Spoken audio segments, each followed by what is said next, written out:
Internet people, I'm back with another review of another fandom. So today I'm going to talk about one I haven't really talked about much before. I think I might have mentioned it a little bit. But today I'm going to talk about Angel the series, the spin-off from Buffy the Vampire Slayer, which I have talked about. Now this one comes after 3 seasons of Buffy the Vampire Slayer. It comes after 3 years, and it's a good spin-off. I think it was a good choice, and I think that it was a really great opportunity to explore Angel much more as a character than we ever really got with Buffy. No offense to his time on Buffy, because it was a good run, and we did learn about him. We did have a good experience there, but we got a much richer experience with his own show, with his own spin-off, and I think Dave Boreanaz really grew and really just was able to dive into much more of Angel and just much more of a more well-rounded experience this time around. I think that it was a good spinoff and it came at a good time. And it's interesting how, during this time, during the first season of Angel, Buffy was having her fourth season, and that season came after 3 years of the characters being in high school. So it's an interesting juxtaposition there that the first season in unfamiliar territory for Buffy the Vampire Slayer is also in kind of familiar territory for Angel too. And I think back then it probably was really interesting for viewers to see both things happening at once, and just be able to maybe see Buffy without Angel and then see Angel without Buffy. And it is definitely an interesting journey that they both go on. But here I'm going to talk about the first episode of Angel. It's called the pilot. I think it's just called City of. And before I watched this episode, I didn't realize that Los Angeles was called the City of Angels. So it took me a little bit to get that pun, but I finally did, and I'm glad that I did. I want to talk about this one and how the first time we see Angel, he's pining after Buffy. He's sad, he's depressed, even though I'm sure he realizes that leaving her was the best thing to do, and he wants to, get out of Sunnydale and try to atone for his mistakes. That's one theme of the series, one of many, but he wants to atone for his past sins. He wants to make things right however he can, and maybe he sometimes doubts that he can. He doesn't know if he'll ever be able to do enough, but here he's, kind of starting to, but he needs help. He gets help in the form of Doyle, who we meet, who becomes Angel's friend, and it's really wonderful to see the first 9 episodes. Spoiler, sorry. With Glenn Quinn, who plays Doyle, see those episodes because it's such a short window, right? But I think it's a really good window, and even though I don't think the pilot is like as outstanding an episode as the ones we would later get, I do think that it still is a good start. It doesn't mean it's bad. It just means it definitely shows room for improvement. A few aspects I don't think that could maybe have been changed, maybe not, but I think it doesn't mean it's bad. It just means that I can definitely see how they improved later, and that's a good thing. First of all, we see Angel and Doyle, kind of become friends. But later they really do, but here in this moment they're sort of at odds, and Doyle's trying to get Angel to help people, and Doyle has these visions, right, of people in trouble, or people that Angel needs to talk to or connect with people. That's what Doyle's trying to get Angel to do, even though Angel kind of doesn't want to. He's kind of reluctant, but he does anyway, because he wants so badly to help and, again, make up for his mistakes.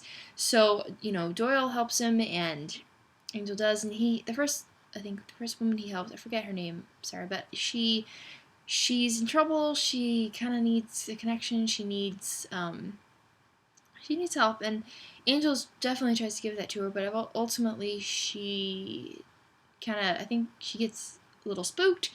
She gets spooked by him at first, but then he assures her that he's not here to hurt her or whatever, and he's not associated with her ex who was stalking her, and or just oppressive, and she stays, and they kind of start becoming friends, and he starts to see how he can help her and all that kind of thing, and it's good. It's good, but I guess it's not that huge of a problem. But she has blonde hair and she looks like Buffy, so maybe in some subconscious way, or he's trying to save Buffy. He's trying to, I don't know, connect with a Bond, who, I don't know if he thought she looked like Buffy or if that even entered his mind, but yeah, that's clear that the first couple episodes, I think, I don't know if it was so much a theme later, but first couple episodes, he's saving women who kind of look like Buffy, and nothing wrong. There's nothing wrong with that. It's just, and I'm glad the show acknowledged where it came from. Of course, that's a good thing. Maybe it could have. I think maybe if it had tried harder to stand a little bit more on its own 2 feet and not have too many parallels to Buffy, which didn't have that many, but I think that maybe it would have looked like they were trying way too hard if they had tried to separate it more. If they tried to have like more of a wall, but that's just me.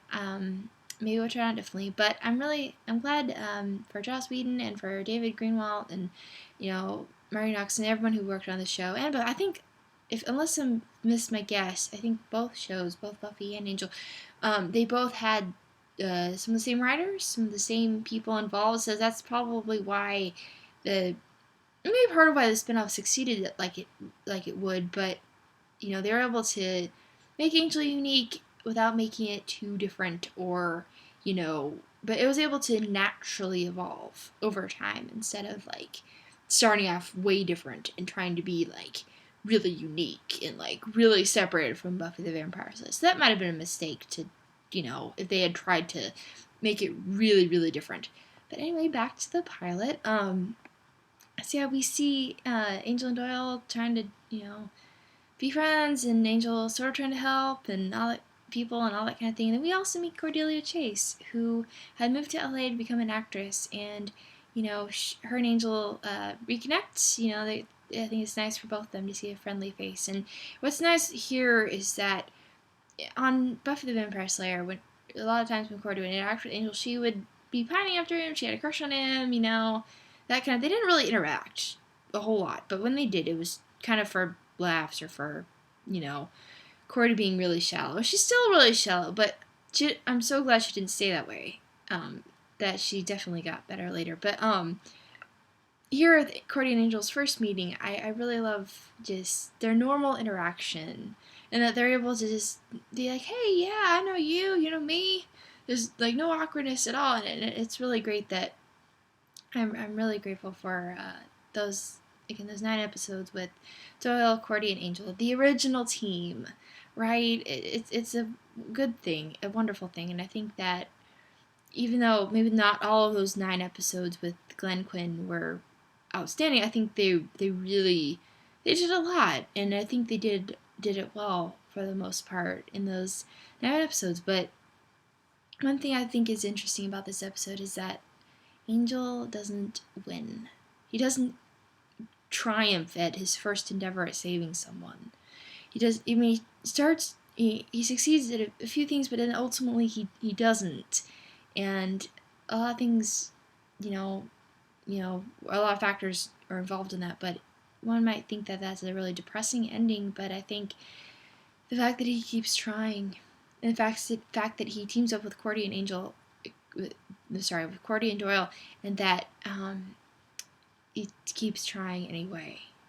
That to me speaks of his character, and just a foreshadowing for the rest of the series, really, where no matter, even if they get beaten down, even if they lose sometime, they're going to keep trying. And I think that's a really great start to the series. And also, not that Angel the character wasn't awkward before, we didn't see awkwardness.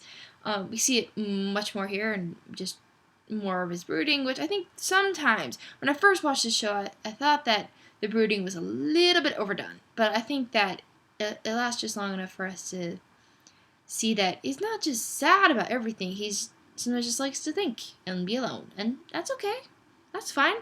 Nothing against that, but I'm grateful also for the way in the future would he would connect with his team and the new members that it would gain. So he's not alone. So he's not like this lone wolf all the time. That he needs people, and that the person he isn't connecting with the most isn't his girlfriend, but he has genuine friends, and I don't think he really had a lot of those. So that makes me happy, and it also makes me happy to see more of awkward Angel, which Angel can be very badass, very fighting his enemies and defeating evil, championing the good, making up for his mistakes, all of his angst. But then he's also this awkward vampire, an awkward, insecure little vampire. That's another thing I love about him. But yeah, this episode we hear also the first mentionings of Wolfram and Hart, the law firm that we're going to see a lot more of later, and also see Lindsay, who works for Wolfram and Hart.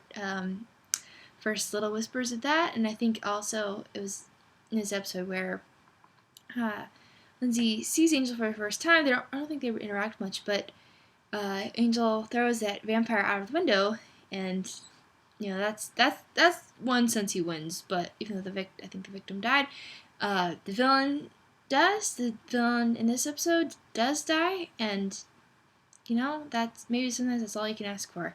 That even if you lose on some fronts, you still keep trying, and you still might win in some sense. So I think I would give this episode a 6 out of 10. It is a good start to this spinoff, and I know that, having seen the whole series, I know that it gets way better later, with the exception of season 4, which I will get to in another rant in another video. But yeah, ultimately I give this episode a 6 out of 10. It's a good start. It's obviously wonderful seeing Doyle in the beginning of his short run. Seeing the start of Angel and Cordy and Doyle and their little team, it's definitely a good start, but I think there are some things that could be improved, but they do get improved, and I'm glad that I know that. So thank you for watching. Please like and subscribe. Thank you if you already have. I'll definitely be making more videos about the rest of the season of Angel and other shows. I've started to watch Broadchurch, so I'll be probably doing videos about that too. But right now I'm in the process of moving, so I'm a little busy, so I don't know if I'll be able to make videos as regularly as I would, but I think I'll be uploading them every Sunday. So stay tuned for that, and again, thank you for watching. I hope you're having a wonderful beginning of 2016. And also, another note, I will try also to be making more video blog videos about my normal life, and and for tips for getting through college and all that sort of thing. So stay tuned for that too, as well as my fandom videos. So thank you for watching. I will see you next time. Bye!